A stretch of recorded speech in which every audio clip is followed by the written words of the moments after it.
पहली वीडियो ਵਿੱਚ 10ਵੀਂ ਕਲਾਸ ਦੇ ਸਾਇੰਸ ਦਾ ਟੌਪਿਕ ਪੜ੍ਹਿਆ ਸੀ, ਜਿਸ ਵਿੱਚ ਅਸੀਂ ਇਹ ਪੜ੍ਹਿਆ ਸੀ ਕਿ ਰਸਾਇਣਿਕ ਕਿਰਿਆਵਾਂ ਜਦੋਂ ਵਾਪਰਦੀਆਂ ਹਨ ਤਾਂ ਸਾਨੂੰ ਕਿਵੇਂ ਪਤਾ ਲੱਗਦਾ ਹੈ ਕਿ ਕੋਈ ਕਿਰਿਆ ਹੋਈ ਹੈ ਜਾਂ ਨਹੀਂ ਹੋਈ। ਜਿਵੇਂ ਆਪਾਂ ਪੜ੍ਹਿਆ ਸੀ ਕੱਲ੍ਹ, ਜਿਵੇਂ ਮੈਂ ਤੁਹਾਨੂੰ ਮੈਂ ਦੱਸਾਂ ਅਸੀਂ ਕੀ ਪੜ੍ਹਿਆ ਸੀ ਕੱਲ੍ਹ, ਰਸਾਇਣਿਕ ਕਿਰਿਆ ਜਦੋਂ ਵਾਪਰਦੀ ਹੈ ਤਾਂ ਕਿਸ ਤਰ੍ਹਾਂ ਪਤਾ ਲੱਗਦਾ ਹੈ। ਰੰਗ ਵਿੱਚ ਪਰਿਵਰਤਨ ਹੁੰਦਾ ਹੈ, ਤਾਪਮਾਨ ਵਿੱਚ ਪਰਿਵਰਤਨ ਹੁੰਦਾ ਹੈ, ਉਸ ਤੋਂ ਇਲਾਵਾ ਕਿਸੇ ਚੀਜ਼ ਦੀ ਸਟੇਟ ਜਿਹਨੂੰ ਆਪਾਂ ਕਹਿੰਦੇ ਅਵਸਥਾ ਵਿੱਚ ਬਦਲਾਅ ਹੁੰਦਾ ਹੈ। ठीक है, तो अवखेप बनते हैं चार। पंजवां जी चीज़ आप पढ़ी सी वो आप पढ़िया सी कि किसी क्रिया के सानू किवें पता लगता है भी क्रिया वापरी है। ये चार फैक्टर सी, अवस्था विच परिवर्तन, रंग विच परिवर्तन, गैसां की उत्पत्ति, तापमान विच परिवर्तन और पंजवां जिहड़ा पढ़िया सी उसी अवखेप बनना। उस तो बाद तुहानूं मैं क्रियावां नूं किवें बैलेंस करीदा है उस बारे तुहानूं समझाया सी। संतुलित क्रिया किवें करीदी मैं तुहानूं उदाहरणां दे के दस्सिया सी। इहनूं आपां एक वक्रे लैक्चर दे विच भी पढ़ांगे, पर उस तो पहलों अज आपां अपने चैप्टर दा पाठ दा जिहड़ा सैकेंड पार्ट आ उहनूं पढ़न जा रहे हां। वो है रसायनिक क्रियावां दीयां किस्मां। रसायनिक क्रियावां दी किस्मां मुख तौर ते वैसे ये किस्मां चार तरह दीयां हन। संयोजन क्रिया सब तो पहलों नंबर एक, ठीक है, तो मैं इहदे बारे डिटेल विच दस्सांगा नाल नाल ਜਦੋਂ ਆਪਾਂ पढ़ांगे, ठीक है। नंबर दो तो अपने को क्रिया है अपघटन क्रिया, फिर नंबर तीन ते विस्थापन क्रिया, नंबर चार दोहरा विस्थापन क्रिया, ठीक है। तो इन्हां कल्ली कल्ली क्रिया बारे आपां डिटेल दे विच पढ़ांगे। सब तो पहली है संयोजन क्रिया, जिन्हें इंग्लिश विच कहा जाता है कंबीनेशन रिएक्शन। संयोजन क्रिया या कंबीनेशन रिएक्शन। संयोजन क्रिया की हुंदी है, जे आप इसकी परिभाषा को चंगी तरह समझिए, संयोजन का मतलब होता है जुड़ना, कंबाइन करना। जदों कोई क्रिया जिस विच दो जां दो तो वध तत्त जां रसायनिक यौगिक, जिन्हों आप अभिकारक भी कह सकते हैं, आपस में क्रिया करके एक नवा रसायनिक पदार्थ जिसनूं उत्पाद कहा जाता है वो बनाउंदे हन, तां उस क्रिया नूं संयोजन क्रिया कहा जाता है। जे दोबारा सुनो, अजिही रसायनिक क्रिया जिस विच दो जां दो तो वध रसायनिक तत्त जां रसायनिक यौगिक आपस विच क्रिया करके एक नवा रसायनिक पदार्थ बनाउंदे हन, उस क्रिया नूं संयोजन क्रिया जां कंबीनेशन रिएक्शन कहा जाता है। जिवें कि तुहाडी किताब दे विच एग्जाम्पल दित्ती गई है, कैल्शियम ऑक्साइड CaO जिन्हों अनबुझा चूना भी कहते हैं, प्लस इसकी क्रिया होंदी है पानी दे नाल ते इह बन जांदा बुझिया होया चूना जिन्हों कहा जाता कैल्शियम हाइड्रोक्साइड CaOH2। हुण देखो इहदे की हो रहा है, इहदे दो अभिकारक हैं, कैल्शियम ऑक्साइड और दूजा अभिकारक है पानी। दो जां दो तो वध अभिकारक मिलके एक उत्पाद तैयार करते हैं, इस क्रिया नूं की कहा जाता है, इस नूं संयोजन क्रिया कहा जाता है। उम्मीद है कि तुहानूं समझ लग गई होगी। ਇਹਦੀਆਂ ਹੋਰ भी बड़िया एग्जाम्पल्स हैं, जिवें देखो तुहाडे सामने एग्जाम्पल दी गई है, कार्बन प्लस ऑक्सीजन ये मिलकर की बन गया कार्बन डाइऑक्साइड, ठीक है। ये भी दो पदार्थ मिलकर एक पदार्थ बन रहा है, ये भी संयोजन क्रिया की उदाहरण है। फिर हाइड्रोजन प्लस ऑक्सीजन मिलकर पानी बन रहा है, ये भी जी एक संयोजन क्रिया की उदाहरण है। जदों ये बेटा क्रियावां होंदियां हन ते कई रसायनिक क्रियावां की होंदियां हन, उन्हां दे विच उत्पाद ते बन ही रहे हैं, उस दे नाल नाल ताप ऊर्जा वो भी पैदा होंदी है। जिन्हां क्रियावां विच ताप ऊर्जा पैदा होंदी है उन्हां नूं ताप निकासी क्रियावां कहा जाता है। जदों कोई क्रिया हो रही है तो उहदे विच ताप हीट जिहड़ी प्रोड्यूस हो रही है उसनूं ताप रसायनिक क्रियावां कहा जाता है। जे ताप पैदा हो रहा है तो ताप निकासी, ते जे ताप वरत्या जा रहा है तो ताप सोखी। ताप निकासी क्रिया नूं इंग्लिश कहा जाता है एक्सोथर्मिक कैमिकल रिएक्शन, ते ताप सोखी क्रिया नूं कहा जाता है एंडोथर्मिक कैमिकल रिएक्शन। जिवें देखो एक उदाहरण दी गई है, methane CH4 plus oxygen O2, ये जो दोवें आपस में मिलते हैं तो की बनता है कार्बन डाइऑक्साइड प्लस वाटर यानी कि पानी, तो की पैदा हो रहा है ताप। इस क्रिया नूं की कहते हैं, इसनूं कहते हैं ताप निकासी क्रिया या एक्सोथर्मिक कैमिकल रिएक्शन, ठीक है। ये तो हो गया संयोजन क्रिया के बारे। नैक्सट क्रिया अपने को आ गई जिसनूं कहा जाता है अपघटन क्रिया, जिन्होंने कहते हैं डीकंपोजिशन रिएक्शन। अपघटन मीनस टुटना, डीकंपोज करना, कोई चीज़ टुटना। ये क्रिया संयोजन क्रिया तो बिल्कुल उल्ट है। जिवें संयोजन क्रिया च की सी, दो ਜਾਂ ਦੋ ਤੋਂ ਵੱਧ ਅਭਿਕਾਰਕ ਮਿਲ ਕੇ ਇੱਕ ਉਤਪਾਦ ਪੈਦਾ ਕਰਦੇ ਹਨ। ਇਸ ਕਿਰਿਆ ਵਿੱਚ ਕੀ ਹੁੰਦਾ ਹੈ, ਇਸ ਵਿੱਚ ਉਤਪਾਦ ਜੋ ਹੈ, ਜੋ ਪ੍ਰੋਡਕਟ ਜੋ ਹੈ, ਉਹ ਜਦੋਂ ਟੁੱਟਦਾ ਹੈ ਤਾਂ ਉਸ ਵੇਲੇ ਦੋ ਜਾਂ ਦੋ ਤੋਂ ਵੱਧ ਯੋਗਕ ਜਿਹੜੇ ਉਹ ਬਣਦੇ ਹਨ। ਯਾਨੀ ਕਿ ਆਪਾਂ ਜੇ ਇਹਨੂੰ ਸਮਝੀਏ ਤੇ ਅਪਘਟਨ ਕਿਰਿਆ ਅਜਿਹੀ ਰਸਾਇਣਿਕ ਕਿਰਿਆ ਹੈ ਜਿਸ ਦੌਰਾਨ ਇੱਕ ਇਕੱਲਾ ਰਸਾਇਣਿਕ ਪਦਾਰਥ ਦੋ ਜਾਂ ਦੋ ਤੋਂ ਵੱਧ ਤੱਤਾਂ ਜਾਂ ਯੋਗਕਾਂ ਵਿੱਚ ਅਪਘਟਿਤ ਹੁੰਦਾ ਹੈ। ਉਸ ਕਿਰਿਆ ਨੂੰ ਅਪਘਟਨ ਰਸਾਇਣਿਕ ਕਿਰਿਆ ਜਾਂ ਡੀਕੰਪੋਜੀਸ਼ਨ ਰਿਐਕਸ਼ਨ ਕਿਹਾ ਜਾਂਦਾ ਹੈ। ਸੰਯੋਜਨ ਕਿਰਿਆ ਤੋਂ ਬਿਲਕੁਲ ਉਲਟ ਇਹ ਕਿਰਿਆ ਹੈ ਜਿਸ ਨੂੰ ਅਪਘਟਨ ਜਾਂ ਡੀਕੰਪੋਜੀਸ਼ਨ ਰਿਐਕਸ਼ਨ ਕਿਹਾ ਜਾਂਦਾ ਹੈ। ਜਿਵੇਂ ਆਪਾਂ ਜੀ ਐਗਜ਼ਾਮਪਲ ਦੇਖੀਏ ਜਾਂ ਤੁਹਾਡੇ ਨਾਲ ਬੁੱਕ ਦੇ ਵਿੱਚ ਐਗਜ਼ਾਮਪਲ ਦਿੱਤੀ ਗਈ ਹੈ, ਇਹ ਹੈ ਫੈਰਸ ਸਲਫੇਟ। ਜਦੋਂ ਫੈਰਸ ਸਲਫੇਟ ਨੂੰ ਗਰਮ ਕੀਤਾ ਜਾਂਦਾ ਹੈ, ਹੀਟ ਕੀਤਾ ਜਾਂਦਾ ਹੈ, ਤਾਂ ਆਪਣੇ ਕੋਲ ਫੈਰਿਕ ਆਕਸਾਈਡ ਬਣਦਾ ਹੈ, ਪਲੱਸ ਦੋ ਗੈਸਾਂ ਬਣਦੀਆਂ ਹਨ, ਸਲਫਰ ਡਾਈਆਕਸਾਈਡ SO2 ਤੇ ਸਲਫਰ ਟ੍ਰਾਈਆਕਸਾਈਡ SO3। ਜੇ ਆਪਾਂ ਇਹਨੂੰ ਕਲਰ ਵੀ ਦੇਖੀਏ, ਜਿਹੜਾ ਫੈਰਸ ਸਲਫੇਟ ਹੈ ਇਹਦਾ ਕਲਰ ਹੁੰਦਾ ਹੈ ਗ੍ਰੀਨ ਕਲਰ, ਯਾਨੀ ਕਿ ਹਰਾ ਰੰਗ। ਤੇ ਜਦੋਂ ਇਹਨੂੰ ਗਰਮ ਕੀਤਾ ਜਾਂਦਾ ਹੈ, ਜਿਹੜਾ ਫੈਰਿਕ ਆਕਸਾਈਡ ਪਦਾਰਥ ਬਣਿਆ ਹੈ ਇਹਦਾ ਕਲਰ ਕੀ ਹੁੰਦਾ ਹੈ, ਬਰਾਊਨ ਕਲਰ। ਇਸ ਕਲਰ ਦੇ ਵਿੱਚ ਵੀ ਚੇਂਜ ਆ ਰਹੀ ਹੈ, ਤੇ ਆਪਾਂ ਪੜ੍ਹਿਆ ਸੀ ਜਦੋਂ ਕਿਸੇ ਦੇ ਰੰਗ ਵਿੱਚ ਪਰਿਵਰਤਨ ਹੁੰਦਾ ਹੈ ਉਹ ਇਹ ਨਿਰਧਾਰਿਤ ਕਰਦਾ ਹੈ ਕਿ ਰਸਾਇਣਿਕ ਕਿਰਿਆ ਜਿਹੜੀ ਹੋ ਰਹੀ ਹੈ। ਇਸ ਵਿੱਚ ਕਲਰ ਚੇਂਜ ਹੋ ਗਿਆ, ਫੈਰਿਕ ਆਕਸਾਈਡ ਤੇ ਪਲੱਸ ਜਿਹੜੇ ਇਹ ਠੋਸ ਰੂਪ ਚ ਪੈਦਾ ਹੋਇਆ ਤੇ ਪਲੱਸ ਦੋ ਗੈਸਾਂ ਬਣੀਆਂ, ਸਲਫਰ ਡਾਈਆਕਸਾਈਡ ਤੇ ਸਲਫਰ ਟ੍ਰਾਈਆਕਸਾਈਡ। ਇਹ ਇੱਕ ਐਗਜ਼ਾਮਪਲ ਹੈ ਅਪਘਟਨ ਜਾਂ ਡੀਕੰਪੋਜੀਸ਼ਨ ਰਿਐਕਸ਼ਨ ਦੀ। ਇਸੇ ਤਰ੍ਹਾਂ ਇਹਨਾਂ ਦੇ ਹੋਰ ਵੀ ਬਹੁਤ ਜ਼ਿਆਦਾ ਐਗਜ਼ਾਮਪਲਸ ਹਨ, ਇਹਨਾਂ ਆਪਾਂ ਵੀ ਆਪਣੇ ਪੜ੍ਹ ਸਕਦੇ ਹਾਂ। ਜਿਵੇਂ ਤੁਹਾਡੇ ਇੱਕ ਐਗਜ਼ਾਮਪਲ ਹੋਰ ਦਿੱਤੀ ਗਈ ਹੈ, ਉਹ ਹੈ ਕੈਲਸ਼ੀਅਮ ਆਕਸਾਈਡ, ਜਿਹਨੂੰ ਚੂਨੇ ਦਾ ਪੱਥਰ ਕਿਹਾ ਜਾਂਦਾ ਹੈ। ਜਦੋਂ ਕੈਲਸ਼ੀਅਮ ਆਕਸਾਈਡ ਨੂੰ ਆਪਾਂ ਗਰਮ ਕਰਦੇ, ਹੀਟ ਕਰਦੇ ਹਾਂ, ਤੇ ਫਿਰ ਕੈਲਸ਼ੀਅਮ ਆਕਸਾਈਡ ਕਿਹੜਾ ਬਣਦਾ ਹੈ, ਕੈਲਸ਼ੀਅਮ ਆਕਸਾਈਡ ਪਲੱਸ ਕਿਹੜੀ ਗੈਸ ਪੈਦਾ ਹੋਈ ਹੈ, ਕਾਰਬਨ ਡਾਈਆਕਸਾਈਡ। ਇਹ ਵੀ ਇੱਕ ਕਿਹੜੀ ਕਿਰਿਆ ਹੈ, ਇਸ ਨੂੰ ਆਪਾਂ ਅਪਘਟਨ ਕਿਰਿਆ ਕਹਿੰਦੇ ਹਾਂ। ਹੁਣ ਦੇਖੋ ਅਪਘਟਨ ਤੇ ਹੋ ਰਿਹਾ, ਇਹ 'ਚ ਤਾਂ ਕੋਈ ਸ਼ੱਕ ਨਹੀਂ, ਇਹ 'ਚ ਡੀਕੰਪੋਜੀਸ਼ਨ ਹੋ ਰਹੀ ਹੈ, ਪਰ ਇਹ ਜਿਹੜਾ ਅਪਘਟਨ ਹੈ ਇਹ ਕਿਹਦੇ ਕਰਕੇ ਹੋ ਰਿਹਾ ਹੈ, ਤਾਪ ਕਰਕੇ, ਯਾਨੀ ਕਿ ਹੀਟ ਕਰਕੇ।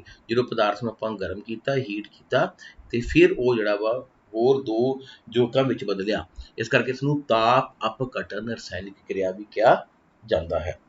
ਜਿਹੜੀਆਂ ਅਪਘਟਨ ਕਿਰਿਆਵਾਂ ਹਨ ਨਾ, ਇਹਨੂੰ ਵੈਸੇ ਆਪਾਂ ਮੁੱਖ ਤੌਰ ਤੇ ਜੇ ਪੜ੍ਹੀਏ ਤੇ ਇਹਨੂੰ ਆਪਾਂ ਤਿੰਨ ਹਿੱਸਿਆਂ ਵਿੱਚ ਵੰਡ ਸਕਦੇ ਹਾਂ, ਜਾਂ ਤਿੰਨ ਤਰ੍ਹਾਂ ਦੀਆਂ ਇਹ ਕਿਰਿਆ ਹੋ ਸਕਦੀਆਂ ਹਨ ਜਿਹਨਾਂ ਆਪਾਂ ਕਰੀਏ। ਤੇ ਉਹਦੇ ਵਿੱਚ ਸਭ ਤੋਂ ਪਹਿਲੋਂ ਤੁਹਾਡੀ ਹੁਣ ਜਿਵੇਂ ਬੁੱਕ ਵਿੱਚ ਦਿੱਤੀ ਆ, ਇੱਕ ਤਾਂ ਆਪਾਂ ਨੂੰ ਉਦਾਹਰਨ ਦਿੱਤੀ ਉਹਨਾਂ ਤਾਪ ਅਪਘਟਨ ਕਿਰਿਆ ਦੀ, ਠੀਕ ਹੈ। ਦੂਜੀ ਆਪਣੇ ਕੋਲ ਅਪਘਟਨ ਜਿਹੜਾ ਉਹ ਹੈਗੀ ਆ ਬਿਜਲੀ ਅਪਘਟਨ, ਜਿਹਦੇ 'ਚ ਉਦਾਹਰਨ ਦਿੱਤੀ ਗਈ ਹੈ ਪਾਣੀ ਦੀ। ਤੇ ਤੀਜੀ ਹੁੰਦੀ ਆ ਜਿਹਨੂੰ ਆਪਾਂ ਕਹਿੰਦੇ ਆ ਪ੍ਰਕਾਸ਼ੀ ਅਪਘਟਨ, ਯਾਨੀ ਕਿ ਅਪਘਟਨ ਦਾ ਮਤਲਬ ਹੁੰਦਾ ਟੁੱਟਣਾ। ਅਪਘਟਨ ਜਿਹੜਾ ਵਾ ਉਹ ਤਿੰਨ ਤਰੀਕਿਆਂ ਨਾਲ ਵਾਪਰ ਸਕਦਾ ਹੈ। ਜੇ ਆਪਾਂ ਨੂੰ ਥੋੜ੍ਹਾ ਜਿਹਾ ਸਮਝਣ ਦੀ ਕੋਸ਼ਿਸ਼ ਕਰੀਏ ਤੇ ਜਿਹੜੀ ਅਪਘਟਨ ਕਿਰਿਆ ਹੈ ਇਹਨੂੰ ਆਪਾਂ ਜਿਵੇਂ ਆਪਾਂ ਗੱਲ ਕਰਦੇ ਹਾਂ ਡੀਕੰਪੋਜੀਸ਼ਨ ਰਿਐਕਸ਼ਨ ਜਿਹੜੀ ਹੈ,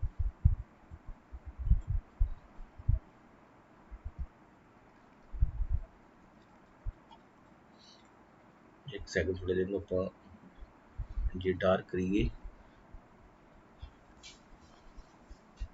ਡੀਕੰਪੋਜੀਸ਼ਨ ਰਿਐਕਸ਼ਨਸ ਜਿਹੜੀਆਂ ਹਨ, ਜਿਹੜੀਆਂ ਅਪਘਟਨ ਕਿਰਿਆਵਾਂ ਹਨ, ਇਹ ਤਿੰਨ ਤਰੀਕੇ 'ਚ ਬਣੀਆਂ ਹਨ। ਸਭ ਤੋਂ ਪਹਿਲਾਂ ਆਪਾਂ ਪੜ੍ਹਿਆ ਵਾ ਡੀਕੰਪੋਜੀਸ਼ਨ ਬਾਈ ਹੀਟ, ਯਾਨੀ ਕਿ ਤਾਪ ਦੀ ਮਦਦ ਦੇ ਨਾਲ। ਦੂਸਰਾ ਹੈ ਡੀਕੰਪੋਜੀਸ਼ਨ ਬਾਈ ਇਲੈਕਟ੍ਰਿਸਿਟੀ, ਜਿਹਨੂੰ ਆਪਾਂ ਬਿਜਲੀ ਅਪਘਟਨ ਕਹਿੰਦੇ ਹਾਂ, ਤੇ ਆਪਾਂ ਹੁਣ ਐਗਜ਼ਾਮਪਲ ਪੜ੍ਹੀ ਆ ਪਾਣੀ ਦੀ, ਨੂੰ ਆਪਾਂ ਫਿਰ ਡਿਟੇਲ 'ਚ ਪੜ੍ਹਦੇ ਹਾਂ। ਤੇ ਥਰਡ ਹੈ ਡੀਕੰਪੋਜੀਸ਼ਨ ਬਾਈ ਲਾਈਟ, ਜਿਹਨੂੰ ਆਪਾਂ ਪ੍ਰਕਾਸ਼ੀ ਅਪਘਟਨ ਵੀ ਕਹਿੰਦੇ ਹਾਂ। ਜਿਹੜਾ ਤੇ ਹੀਟ ਦੇ ਨਾਲ ਆਪਾਂ ਤਾਪ ਨਾਲ ਹੁਣੇ ਪੜਿਆ, ਇਹਦੀ ਆਪਾਂ ਕਿਹੜੀ ਐਗਜ਼ਾਮਪਲ ਪੜ੍ਹੀ ਸੀ, ਇਹਦੀ ਆਪਾਂ ਐਗਜ਼ਾਮਪਲ ਪੜ੍ਹੀ ਸੀ ਫੈਰਸ ਸਲਫੇਟ। ਜਦੋਂ ਫੈਰਸ ਸਲਫੇਟ ਹੈ, ਜਦੋਂ ਇਹਨੂੰ ਆਪਾਂ ਗਰਮ ਕੀਤਾ ਤੇ ਕੀ ਬਣ ਗਿਆ, ਫੈਰਿਕ ਆਕਸਾਈਡ ਪਲੱਸ ਦੋ ਗੈਸਾਂ ਬਣੀਆਂ, ਸਲਫਰ ਡਾਈਆਕਸਾਈਡ ਤੇ ਸਲਫਰ ਟ੍ਰਾਈਆਕਸਾਈਡ। ਇਹ ਐਗਜ਼ਾਮਪਲ ਹੈਗੀ ਆ ਡੀਕੰਪੋਜੀਸ਼ਨ ਬਾਈ ਹੀਟ। ਦੂਸਰਾ ਜੇ ਆਪਾਂ ਪੜ੍ਹੀਏ ਡੀਕੰਪੋਜੀਸ਼ਨ ਬਾਈ ਇਲੈਕਟ੍ਰਿਸਿਟੀ, ਯਾਨੀ ਕਿ ਬਿਜਲੀ ਅਪਘਟਨ, ਤੇ ਉਹਦੀ ਉਦਾਹਰਨ ਆਪਣੇ ਕੋਲ ਹੈ ਜਦੋਂ ਪਾਣੀ ਜੋ ਹੈ, ਪਾਣੀ ਨੂੰ ਜਦੋਂ ਆਪਾਂ ਇਹ 'ਚ ਬਿਜਲੀ ਕਰੰਟ ਲਗਾਇਆ ਜਾਂਦਾ ਹੈ ਤੇ ਉਦੋਂ ਦੋ ਗੈਸਾਂ ਬਣਦੀਆਂ ਹਨ, ਹਾਈਡਰੋਜਨ ਪਲੱਸ ਆਕਸੀਜਨ। ਇਹਨੂੰ ਆਪਾਂ ਬੈਲੈਂਸ ਵੀ ਕਰ ਸਕਦੇ ਹਾਂ, ਇੱਧਰ ਦੋ ਆਏਗਾ ਚਾਰ, ਇੱਧਰ ਵੀ ਦੋ ਆ ਗਿਆ, ਠੀਕ ਹੈ। ਬੈਲੈਂਸ ਕਰਨਾ ਤੁਹਾਨੂੰ ਮੈਂ ਸਿਖਾਇਆ ਸੀ ਪਿਛਲੇ ਲੈਕਚਰ ਦੇ ਵਿੱਚ। ਯਾਨੀ ਕਿ ਇਹ ਜੋ ਪਾਣੀ ਦਾ ਅਪਘਟਨ ਹੋਇਆ, ਇਹ ਹੋਇਆ ਕਿਹਦੇ ਕਰਕੇ, ਬਿਜਲੀ ਕਰਕੇ। ਜਦੋਂ ਬਿਜਲੀ ਕਰੰਟ ਇੱਥੋਂ ਲੰਘਾਇਆ ਗਿਆ, ਜਦੋਂ ਬਿਜਲੀ ਕਰੰਟ ਲੰਘਾਉਂਦੇ ਹਾਂ ਤੇ ਕੈਥੋਡ ਵਾਲੇ ਪਾਸੇ हाइड्रोजन गैस बनती है। हाइड्रोजन गैस किहड़े पासे बनती है? कैथोड वाले पासे। ते एनोड वाले पासे किहड़ी गैस पैदा होती है?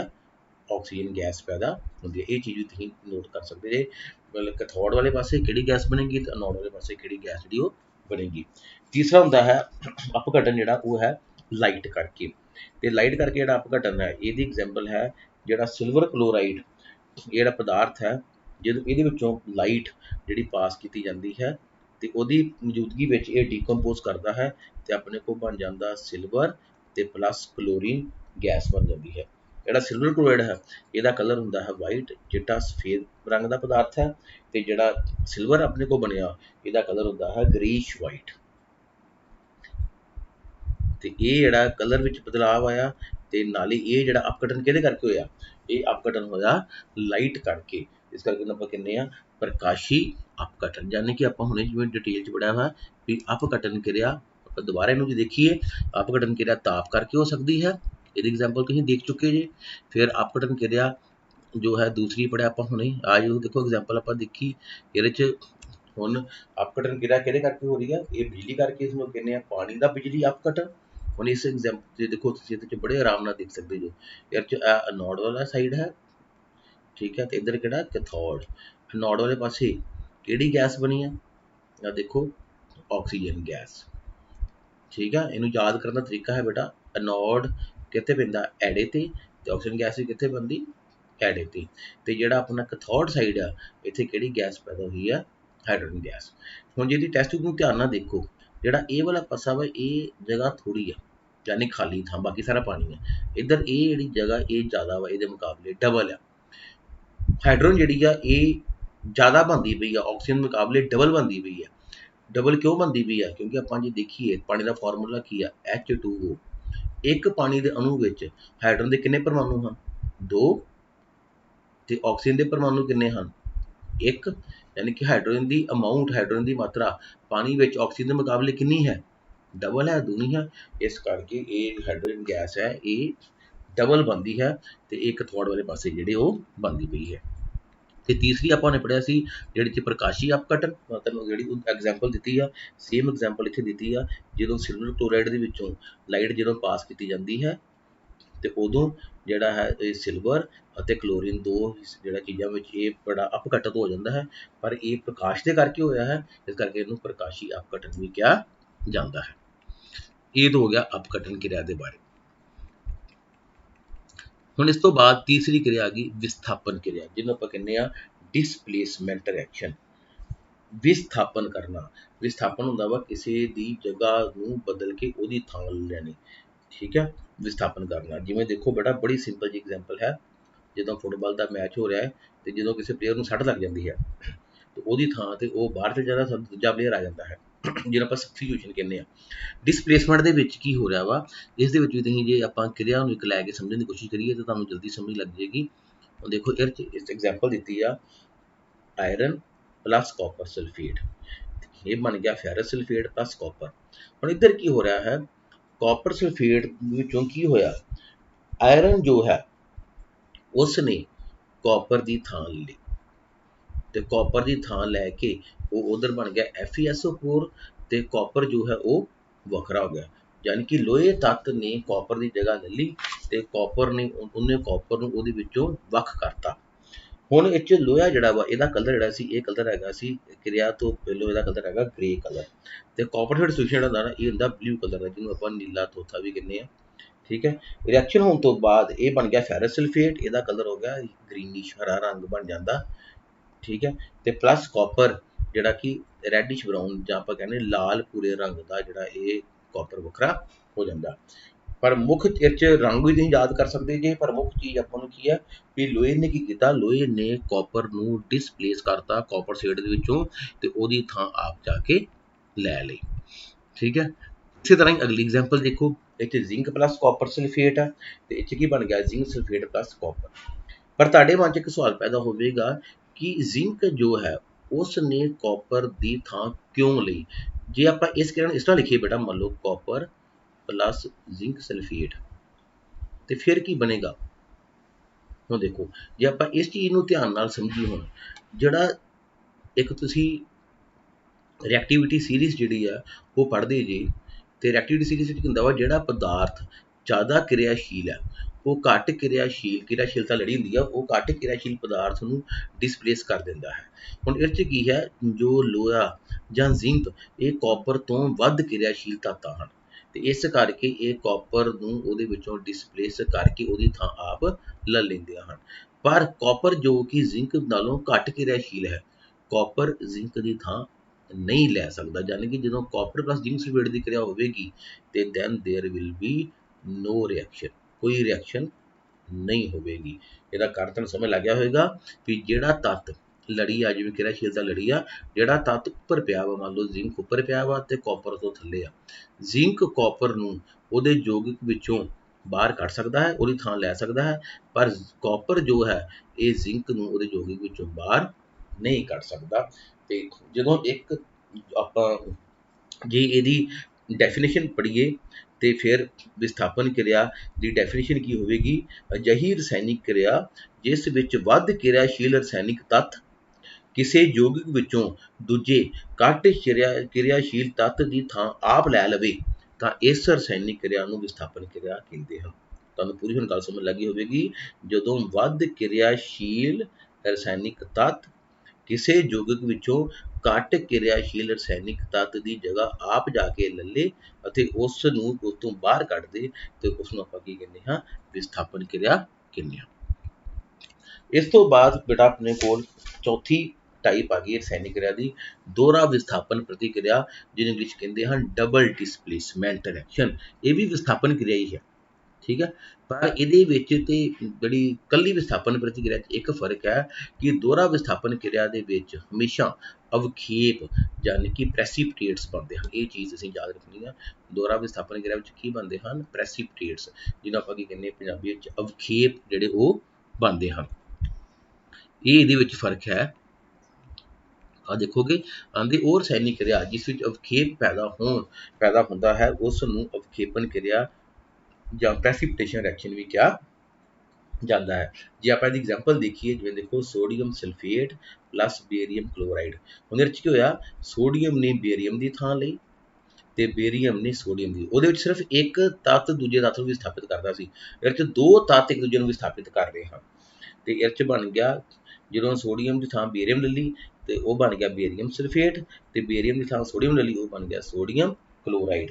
ਜੇ ਇਸ ਕਿਰਿਆ ਨੂੰ ਆਪਾਂ ਪੜ੍ਹਦੇ ਹਾਂ ਤੇ ਇਹ ਕਿਰਿਆ ਕਿਹੜੀ ਹੈ, ਇਹ ਕਿਰਿਆ ਹੈ ਜਿਹਨੂੰ ਆਪਾਂ ਕਹਿੰਦੇ ਹਨ ਡਬਲ ਡਿਸਪਲੇਸਮੈਂਟ ਰਿਐਕਸ਼ਨ ਕਹਿ ਦਿੰਦੇ ਹਨ, ਯਾਨੀ ਕਿ ਆਪਣਾ ਦੋਹਰਾ ਵਿਸਥਾਪਨ ਰਿਐਕਸ਼ਨ ਜਾਂ ਇਹਨੂੰ ਪ੍ਰੈਸੀਪਿਟੇਸ਼ਨ ਰਿਐਕਸ਼ਨ ਯਾਨੀ ਕਿ ਅਵਖੇਪਨ ਕਿਰਿਆ ਵੀ ਕਿਹਾ ਜਾਂਦਾ ਹੈ। ਜੇ ਆਪਾਂ ਇਹਦੀ ਪਰਿਭਾਸ਼ਾ ਪੜ੍ਹੀਏ, ਡੈਫੀਨੇਸ਼ਨ ਪੜ੍ਹੀਏ ਤੇ ਦੋਹਰੀ ਵਿਸਥਾਪਨ ਕਿਰਿਆ ਹੁੰਦੀ ਹੈ ਉਹ ਰਸਾਇਣਿਕ ਕਿਰਿਆ ਜਿਸ ਦੌਰਾਨ ਦੋ ਰਸਾਇਣਿਕ ਯੌਗਿਕ ਆਪਸ ਵਿੱਚ ਆਪਣੇ ਰੈਡੀਕਲਸ ਜਾਂ ਆਇਨਸ ਬਦਲ ਕੇ ਦੋ ਨਵੇਂ ਰਸਾਇਣਿਕ ਯੌਗਿਕ ਬਣਾ ਦੇਣ। ਦੁਬਾਰਾ ਸੁਣੋ, ਉਹ ਰਸਾਇਣਿਕ ਕਿਰਿਆ ਜਿਸ ਦੌਰਾਨ ਦੋ ਰਸਾਇਣਿਕ ਯੌਗਿਕ, ਜਿਵੇਂ ਇੱਥੇ ਰਸਾਇਣਿਕ ਯੌਗਿਕ ਇੱਕ ਮੰਨ ਲਓ ਸੋਡੀਅਮ ਤੇ ਇੱਕ ਮੰਨ ਲਓ ਬੇਰੀਅਮ ਜਾਂ ਆਇਨ ਜਿਹਨੂੰ ਆਪਾਂ ਕਹਿੰਦੇ ਆ, ਇਹ ਆਪਸ ਵਿੱਚ ਬਦਲ ਕੇ ਦੋ ਨਵੇਂ ਰਸਾਇਣਿਕ ਯੌਗਿਕ ਬਣਾ ਦੇਣ। ਇਹ ਦੋਵੇਂ ਇੱਕ ਦੂਜੇ ਦੀ ਥਾਂ ਲੈ ਕੇ ਤੇ ਦੋ ਨਵੇਂ ਰਸਾਇਣਿਕ ਯੌਗਿਕ ਤਿਆਰ ਕਰ ਦਿੰਦੇ ਹਨ। ਇਸ ਰਸਾਇਣਿਕ ਕਿਰਿਆ ਨੂੰ ਕੀ ਕਿਹਾ ਜਾਂਦਾ ਹੈ, ਦੋਹਰੀ ਵਿਸਥਾਪਨ ਕਿਰਿਆ ਕਿਹਾ ਜਾਂਦਾ ਹੈ। ਇਹਨੂੰ ਪ੍ਰੈਸੀਪਿਟੇਸ਼ਨ ਰਿਐਕਸ਼ਨ ਜਾਂ ਅਵਖੇਪਨ ਕਿਰਿਆ ਵੀ ਕਿਹਾ ਜਾਂਦਾ ਹੈ। ਉਮੀਦ ਹੈ ਕਿ ਤੁਹਾਨੂੰ ਇਹ ਵੀ ਸਮਝ ਆ ਗਈ ਹੋਵੇਗੀ। ਚਾਰ ਆਪਾਂ ਬੇਟਾ ਅੱਜ ਚਾਰ ਕਿਸਮ ਦੀ ਆਪਾਂ ਜਿਹੜੀਆਂ ਰਿਐਕਸ਼ਨਸ ਪੜ੍ਹੀਆਂ ਹਨ, ਠੀਕ ਹੈ। ਸਭ ਤੋਂ ਪਹਿਲਾਂ ਕਿਹੜੀ, ਸੰਯੋਜਨ ਕਿਰਿਆ, ਦੂਸਰੀ ਕਿਹੜੀ ਪੜ੍ਹੀ ਸੀ ਆਪਾਂ, ਅਪਘਟਨ ਕਿਰਿਆ। ਅਪਘਟਨ ਤਿੰਨ ਤਰ੍ਹਾਂ ਦੀ ਮੈਂ ਤੁਹਾਨੂੰ ਦੱਸੀ ਸੀ, ਅਪਘਟਨ ਤਾਪ ਨਾਲ ਵੀ ਹੋ ਸਕਦੀ ਹੈ, ਅਪਘਟਨ ਬਿਜਲੀ ਨਾਲ ਵੀ ਹੋ ਸਕਦੀ ਹੈ, ਅਪਘਟਨ ਪ੍ਰਕਾਸ਼ ਨਾਲ ਵੀ ਹੋ ਸਕਦਾ ਹੈ। ਤੀਸਰੀ ਪੜ੍ਹੀ ਆਪਾਂ ਵਿਸਥਾਪਨ ਕਿਰਿਆ ਤੇ ਚੌਥੀ ਪੜ੍ਹੀ ਦੋਹਰੀ ਵਿਸਥਾਪਨ ਕਿਰਿਆ, ਜਿਹਨੂੰ ਦੋਹਰੀ ਵਿਸਥਾਪਨ ਕਿਰਿਆ ਜਾਂ ਅਵਖੇਪਨ ਕਿਰਿਆ ਵੀ ਕਿਹਾ ਜਾਂਦਾ ਹੈ। ਇਸ ਤੋਂ ਬਾਅਦ ਆਪਣੇ ਚੈਪਟਰ ਦੇ ਵਿੱਚ ਜਿਹੜਾ ਥੋੜਾ ਜਿਹਾ ਆਪਣਾ ਪਾਰਟ ਬਚਿਆ ਹੈ ਉਸ ਦੇ ਵਿੱਚ ਹੈ ਆਕਸੀਕਰਨ, ਲਘੂਕਰਨ ਕਿਰਿਆਵਾਂ ਅਤੇ ਇਹਨਾਂ ਬਾਰੇ ਆਪਾਂ ਥੋੜਾ ਜਿਹਾ ਪੜ੍ਹ ਸਕਦੇ ਹਾਂ, ਠੀਕ ਹੈ। ਜੇ ਆਪਾਂ ਨੂੰ ਜ਼ਿਆਦਾ ਵੈਸੇ ਕੋਸ਼ਿਸ਼ ਕਰਾਂਗੇ ਤੁਹਾਨੂੰ ਮੈਂ ਇੱਕ ਲੈਕਚਰ ਹੋਰ ਦੱਸਾਂਗਾ, ਪਰ ਇਹ 'ਚ ਆਪਾਂ ਥੋੜਾ ਬਹੁਤਾ ਪੜ੍ਹ ਲਈਏ। ਆਕਸੀਕਰਨ ਕਿਰਿਆ, ਆਕਸੀਕਰਨ ਕਿਰਿਆ ਜੋ ਹੈ ਇਸ ਨੂੰ ਕਹਿੰਦੇ ਹਨ ਆਕਸੀਡੇਸ਼ਨ ਕਿਰਿਆ। ਆਕਸੀਕਰਨ ਕਿਰਿਆ ਨੂੰ ਕੀ ਕਹਿੰਦੇ ਹਨ, ਆਕਸੀਡੇਸ਼ਨ, ਅਤੇ ਲਘੂਕਰਨ ਨੂੰ ਕੀ ਕਹਿੰਦੇ ਹਨ, ਰਿਡਕਸ਼ਨ। ਵੈਸੇ ਤੇ ਬਹੁਤ ਜ਼ਿਆਦਾ ਸਿੰਪਲ ਜੇ ਆਪਾਂ ਤਰੀਕੇ ਨਾਲ ਸਮਝੀਏ, ਆਕਸੀਕਰਨ ਕਿਰਿਆ ਹੁੰਦੀ ਹੈ ਐਡੀਸ਼ਨ ਆਫ ਆਕਸੀਜਨ। ਜਦੋਂ ਕੋਈ ਤੱਤ, ਜਦੋਂ ਉਹ 'ਚ ਆਕਸੀਜਨ ਮਿਲੇ ਉਹਨੂੰ ਆਪਾਂ ਆਕਸੀਡੇਸ਼ਨ ਕਿਰਿਆ ਜਾਂ ਆਕਸੀਕਰਨ ਕਿਰਿਆ ਕਹਿੰਦੇ ਹਾਂ। ਤੇ ਜਦੋਂ ਆਕਸੀਜਨ ਨਿਕਲੇ, ਠੀਕ ਹੈ, ਜਦੋਂ ਆਕਸੀਜਨ ਐਡ ਹੋਣ ਦੀ ਹੈ ਯਾਨੀ ਕਿ ਪਲੱਸ ਹੋਣ ਦੀ ਹੈ ਤਾਂ ਆਕਸੀਜਨ, ਤੇ ਜਦੋਂ ਆਕਸੀਜਨ ਮਾਈਨਸ ਹੋ ਰਹੀ ਹੈ ਉਹਨੂੰ ਆਪਾਂ ਕਹਿੰਦੇ ਰਿਡਕਸ਼ਨ ਜਾਂ ਲਘੂਕਰਨ। ਜੇ ਆਪਾਂ ਨੂੰ ਹਾਈਡਰੋਜਨ ਦੀ ਐਗਜ਼ਾਮਪਲ ਦੇ ਕੇ ਸਮਝੀਏ ਹਾਈਡਰੋਜਨ, ਤੇ ਫਿਰ ਇਸ ਤੋਂ ਉਲਟ ਜਦੋਂ ਹਾਈਡਰੋਜਨ ਮਾਈਨਸ ਹੋ ਰਹੀ ਹੈ ਤੇ ਆਕਸੀਕਰਨ, ਤੇ ਜਦੋਂ ਹਾਈਡਰੋਜਨ ਐਡ ਹੋ ਰਹੀ ਹੈ ਤੇ ਉਹ ਰਿਡਕਸ਼ਨ ਜਾਂ ਲਘੂਕਰਨ। ਉਮੀਦ ਹੈ ਤੁਹਾਨੂੰ ਸਮਝ ਲੱਗੀ ਹੋਏਗੀ। ਆਕਸੀਡੇਸ਼ਨ ਤੇ ਰਿਡਕਸ਼ਨ ਨੂੰ ਆਪਾਂ ਦੁਬਾਰਾ ਜੇ ਸਮਝੀਏ, ਆਕਸੀਡੇਸ਼ਨ ਕੀ ਆ? ਐਡੀਸ਼ਨ ਆਫ ਆਕਸੀਜਨ ਔਰ ਰਿਮੂਵਲ ਆਫ ਹਾਈਡਰੋਜਨ। ਰਿਡਕਸ਼ਨ ਕੀ ਹੈ? ਐਡੀਸ਼ਨ ਆਫ ਹਾਈਡਰੋਜਨ ਔਰ ਰਿਮੂਵਲ ਆਫ ਆਕਸੀਜਨ, ਯਾਨੀ ਕਿ ਹਾਈਡਰੋਜਨ ਦੀ ਜਿਹੜਾ ਉਹ 'ਚ ਆਪਾਂ ਐਡ ਕਰਨਾ ਤੇ ਆਕਸੀਜਨ ਜਾਂ ਰਿਮੂਵ ਕਰਨੀ। ਜਿਵੇਂ ਦੇਖੋ ਇੱਕ ਨਾ ਐਗਜ਼ਾਮਪਲ ਦਿੱਤੀ ਇੱਥੇ, ਕਾਪਰ ਪਲੱਸ ਆਕਸੀਜਨ। ਹੁਣ ਇਹਦੇ 'ਚ ਆਕਸੀਜਨ ਦੇ ਵਿੱਚ ਕੀ ਹੋ ਰਹੀ ਹੈ? ਐਡ ਹੋ ਰਹੀ ਹੈ। ਆਕਸੀਜਨ ਦੇ ਵਿੱਚ ਪਲੱਸ ਹੋ ਰਹੀ ਹੈ, ਜਮ੍ਹਾਂ ਹੋ ਰਹੀ ਹੈ, ਇਹ ਬਣ ਗਿਆ ਕਾਪਰ ਆਕਸਾਈਡ। ਇਹ ਕਿਹੜੀ ਕਿਰਿਆ ਹੋਈ? ਇਹ ਹੋ ਗਈ ਆਕਸੀਡੇਸ਼ਨ ਰਿਐਕਸ਼ਨ। ਸਮਝ ਲੱਗੀ? ਇਸੇ ਤਰ੍ਹਾਂ ਹੀ ਹੁਣ ਜਿਵੇਂ ਆਪਾਂ ਇਹਦੇ 'ਚ ਦੇਖੀਏ, ਇਹਦੇ 'ਚ ਕੀ ਹੋ ਰਿਹਾ ਹੈ? ਇਸ ਕਿਰਿਆ 'ਚ ਦੇਖੋ ਕਾਪਰ ਆਕਸਾਈਡ ਪਲੱਸ ਹਾਈਡਰੋਜਨ, ਇਹ ਦੋਵੇਂ ਮਿਲਦੇ ਹਨ। ਉਹਦੇ ਵਿੱਚ ਕੀ ਹੋ ਰਿਹਾ? ਕਾਪਰ ਆਕਸਾਈਡ ਕਿਹਦੇ 'ਚ ਬਦਲ ਗਿਆ? ਕਾਪਰ 'ਚ। ਹੁਣ ਇਹਦੇ ਵਿੱਚੋਂ ਆਕਸੀਜਨ ਬਾਹਰ ਨਿਕਲ ਗਈ, ਯਾਨੀ ਕਿ ਆਪਾਂ ਕਹਾਂਗੇ ਕਾਪਰ ਆਕਸਾਈਡ ਦਾ ਕੀ ਹੋ ਗਿਆ? ਲਘੂਕਰਨ, ਜਾਂ ਉਹਦਾ ਕੀ ਹੋ ਗਿਆ? ਰਿਡਕਸ਼ਨ। ਠੀਕ ਹੈ। ਹਾਈਡਰੋਜਨ ਵਿੱਚ ਆਕਸੀਜਨ ਮਿਲ ਗਈ ਤੇ ਇਹ 'ਚ ਕੀ ਹੋ ਗਿਆ? ਇਹ ਇਹਦਾ ਆਕਸੀਡੇਸ਼ਨ।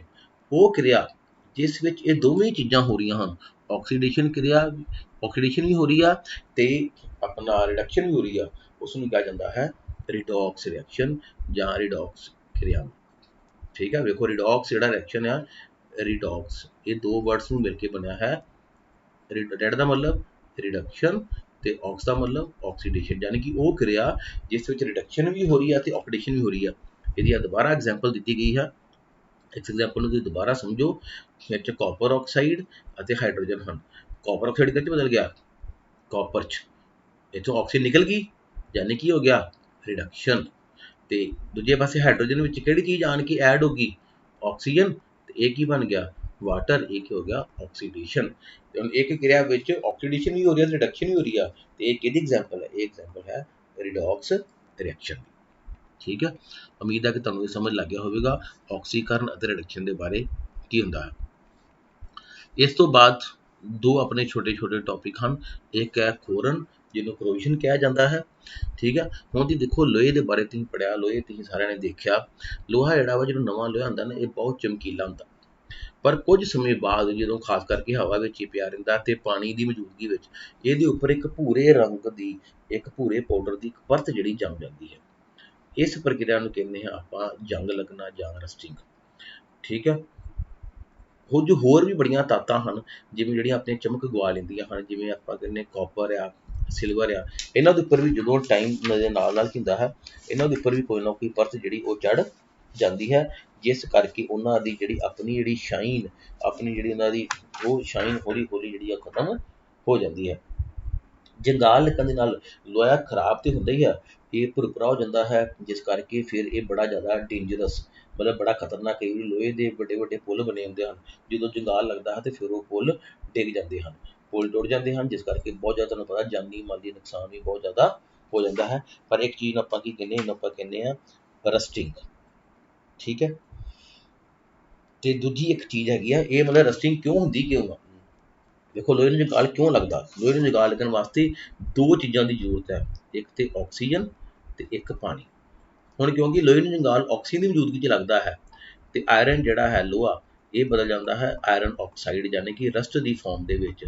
ਤੇ ਇਹ ਕਦੋਂ ਹੁੰਦਾ ਹੈ? ਜਦੋਂ ਉਹਨਾਂ ਕਿਹੜੀ ਗੈਸ ਕਿਰਿਆ ਕਰਦੀ? ਆਕਸੀਜਨ। ਇਸ ਕਰਕੇ ਇਹ ਆਕਸੀਕਰਨ ਕਿਰਿਆ ਦੇ ਨਾਲ ਜਿਹੜਾ ਲੋਹਾ ਨੂੰ ਜੰਗਾਲ ਲੱਗ ਜਾਂਦਾ ਹੈ। ਇਹ ਆਕਸੀਡੇਸ਼ਨ ਰਿਐਕਸ਼ਨ ਦੀ ਇੱਕ ਐਗਜ਼ਾਮਪਲ ਹੈ, ਇੱਕ ਉਹਦਾ ਪ੍ਰਭਾਵ ਆ, ਇੱਕ ਉਹਦਾ ਇਫੈਕਟ ਕਿਹਾ ਜਾ ਸਕਦਾ ਹੈ। ਉਸੇ ਤਰ੍ਹਾਂ ਇੱਕ ਇਹਦਾ ਪ੍ਰਭਾਵ, ਇੱਕ ਇਹਦਾ ਇਫੈਕਟ ਹੋਰ ਹੈ ਦੁਰਗੰਧਤਾ, ਜਿਹਨੂੰ ਆਪਾਂ ਕਹਿੰਦੇ ਰੈਂਸੀਡਿਟੀ। ਦੁਰਗੰਧਤਾ ਹੁੰਦੀ ਕੀ ਆ? ਅਤੇ ਜਦੋਂ ਤੁਸੀਂ ਦੇਖਿਆ ਵਾ, ਜਦੋਂ ਆਹ ਤੇਲ ਚਰਬੀ ਵਾਲੇ ਪਦਾਰਥ ਹੁੰਦੇ ਹਨ, ਜਦੋਂ ਆਪਾਂ ਲੰਬੇ ਸਮੇਂ ਲਈ ਰੱਖਦੇ ਹਾਂ, ਉਹਨਾਂ ਦੀ ਟੇਸਟ, ਉਹਨਾਂ ਦੀ ਸਮੈਲ ਇਹ ਖਰਾਬ ਹੋ ਜਾਂਦੀ ਹੈ, ਉਹਨਾਂ 'ਚ ਸਮੈਲ ਵੀ ਆਉਣ ਲੱਗ ਪੈਂਦੀ ਹੈ ਤੇ ਉਹਨਾਂ ਦਾ ਟੇਸਟ ਵੀ ਜਿਹੜਾ ਖਰਾਬ ਹੋ ਜਾਂਦਾ ਹੈ। ਤੇ ਇਹ ਜਿਹੜੀ ਚੀਜ਼ ਹੈ, ਇਸ ਨੂੰ ਕਿਹਾ ਜਾਂਦਾ ਹੈ ਦੁਰਗੰਧਤਾ, ਜਾਂ ਇੰਗਲਿਸ਼ ਨੂੰ ਕੀ ਕਹਿੰਦੇ ਹਨ? ਰੈਂਸੀਡਿਟੀ। ਇਹ ਕਿਉਂ ਹੁੰਦਾ ਹੈ?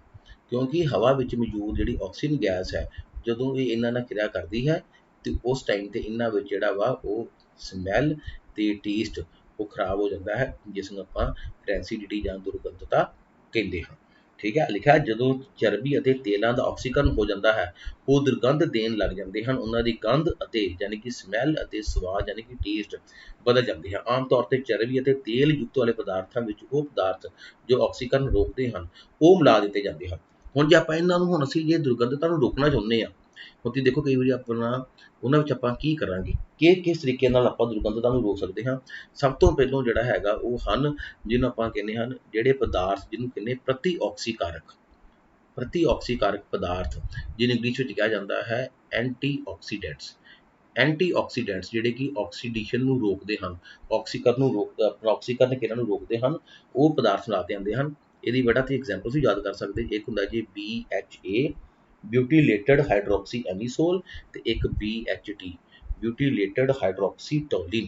ਇਹ ਦੋ ਐਂਟੀਆਕਸੀਡੈਂਟਸ ਹਨ ਜਿਹੜੇ ਕਿ ਜਾਂ ਪ੍ਰਤੀ ਆਕਸੀਕਾਰਕ ਹਨ ਜਿਹੜੇ ਆਕਸੀਕਰਨ ਕਿਰਿਆ ਨੂੰ ਰੋਕਦੇ ਹਨ। ਦੂਜਾ ਤਰੀਕਾ ਇਹਨੂੰ ਆਪਾਂ ਕਿਸ ਤਰ੍ਹਾਂ ਰੋਕ ਸਕਦੇ ਹਾਂ, ਇਹਦੇ ਵਿੱਚ ਜਿਵੇਂ ਆਪਾਂ ਐਗਜ਼ਾਮਪਲ ਲੈਂਦੇ ਹਾਂ ਚਿਪਸ ਦੇ ਪੈਕਟ। ਹੁਣ ਚਿਪਸ ਦੇ ਪੈਕਟ ਕੀ ਹੁੰਦੇ ਹਨ, ਉਹਨਾਂ ਵਿੱਚੋਂ ਆਕਸੀਜਨ ਗੈਸ ਕੱਢ ਕੇ ਤੇ ਉਹਨਾਂ ਵਿੱਚ ਨਾਈਟ੍ਰੋਜਨ ਗੈਸ ਭਰ ਦਿੱਤੀ ਜਾਂਦੀ ਹੈ। ਨਾਈਟ੍ਰੋਜਨ ਗੈਸ ਜਿਹੜੀ ਹੈ ਨਾ ਬੇਟਾ, ਇਹ ਹੈ ਇਨਰਟ ਗੈਸ, ਜਿਹੜੀ ਗੈਸ ਕਿਸੇ ਨਾਲ ਕਿਰਿਆ ਨਹੀਂ ਕਰਦੀ, ਅਨਰਿਐਕਟਿਵ ਗੈਸ ਮੰਨੀ ਜਾਂਦੀ ਆ। ਠੀਕ ਆ, ਤੇ ਇਹ ਫਿਰ ਜਦੋਂ ਤੱਕ ਚਿਪਸ ਦਾ ਪੈਕਟ ਬੰਦ ਰਹੇਗਾ ਉਹ ਚਿਪਸ ਨੂੰ ਨੁਕਸਾਨ ਨਹੀਂ ਹੋਵੇਗਾ।